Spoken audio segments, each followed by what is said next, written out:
A new book on land and agriculture Zimbabwe is just out with Routledge and edited by Grazian Kadzangi. It's fiendishly expensive, but a paperback version is promised soon. Meanwhile, be in touch with authors for copies of chapters or look out on ResearchGate or other platforms for pre-print versions, as there's lots of good material. The book takes the post-coup transition to the new dispensation after 2017 under President Mnangagwa as its starting point. It asks, how has the open for businesses rhetoric made a difference to the agrarian sector following the land reform in 2000? The introduction argues that the post-Mugabe era is characterized by a neoliberal macroeconomic agenda, which has intensified land grabs and resource thefts to the detriment of peasants and other vulnerable groups. It is this shift towards a business-oriented, large-scale farming discourse and away from a peasant-centered one that characterized the Mugabe era that has reframed the debate, the book argues. An alliance with Chinese capital and others linked to a comprador bourgeoisie class connected to ZANU-PF political and military leadership has resulted in resource grabbing on a large scale, undermining the gains of land reform, Kadzangi argues.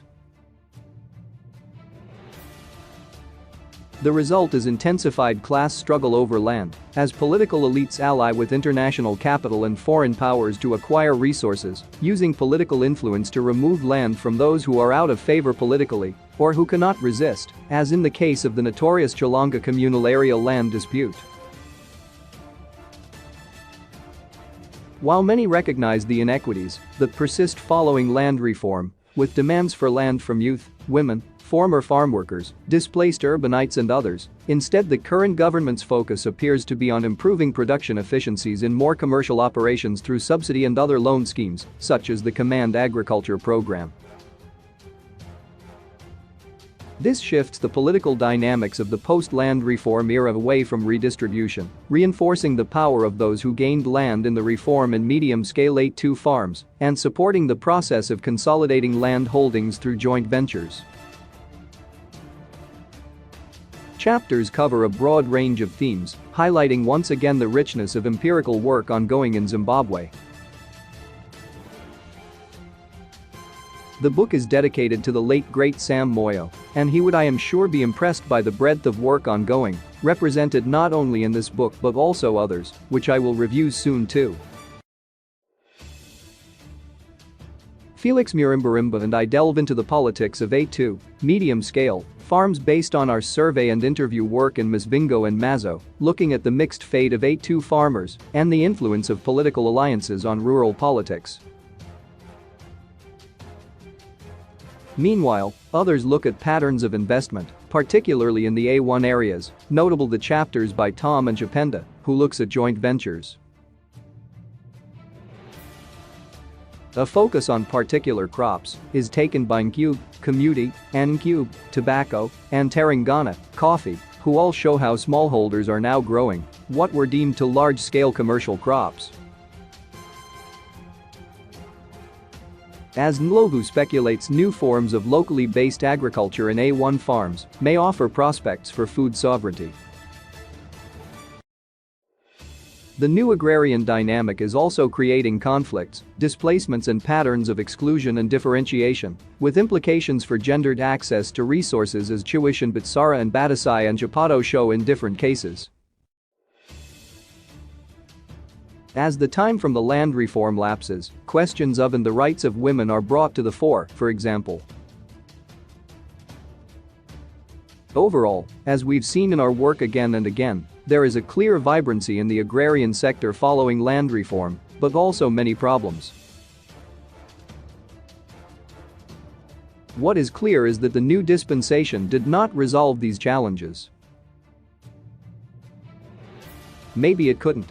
The structural constraints of lack of finance, sanctions and deep corruption all have contributed to lack of action by the new government. The populist policy rhetoric of being open for businesses was largely empty, as action did not follow beyond the opening of resources for grabbing by elites and others. The result has been increasing tensions and a more tense struggle between classes, with the smallholder A1 beneficiaries of land reform pitted against others.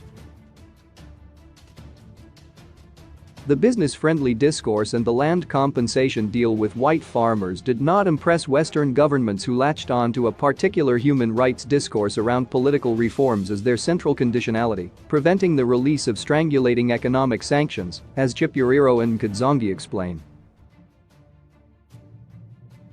Despite various policy initiatives, the corruption by political elites has made even the more sensible ones irrelevant, as rent is extracted at every turn, whilst political factions vie for power. The result has been economic collapse, which has massively constrained growth in the agrarian sector. Attempts to woo the Chinese failed, as they too were not fooled, and the mega projects promised did not materialize. Nkadzongi documents this rather sorry tale both in the introduction and conclusion to the book. So, what to do about it? There is a clear failure of the current political dispensation, but Nkadzongi and others are not optimistic about alternatives either. As he notes, the new neoliberal policy trajectory is in conflict with the ethos of the fast-track land reform, which sought to restructure agrarian relations in favor of the broader majority of Zimbabwe's citizens, in particular the peasantry. As a consequence, a new agrarian-focused politics is required, something hinted at in our chapter, but requiring alliances between those generating production on the A2 farms, not everyone by any means, given patronage allocations, and the more vibrant and more numerous A1 farmers, who have significant electoral influence.